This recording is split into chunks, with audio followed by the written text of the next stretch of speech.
再来讲吼，阮今日来分享的题目就是天文台啊，天文台吼，就是耶稣就是灭天文的天锤吼，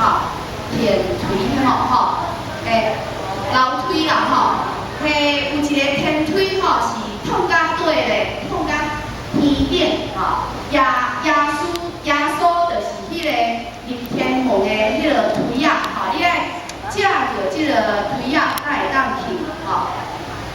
来，我来读下圣经的经文吼，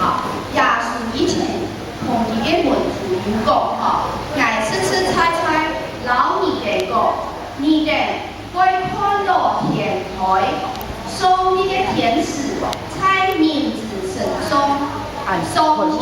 下落。来，各位注意篇吼，耶稣讲，爱吃吃猜猜，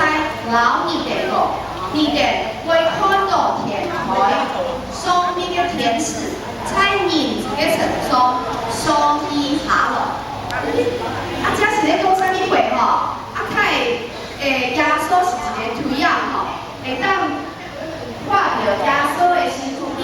有天使，咧起哩，搁落来，吼，搁起哩，搁落来，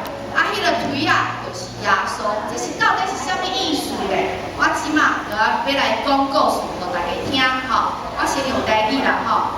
以前伫以色列有一个祖先吼，这个祖先。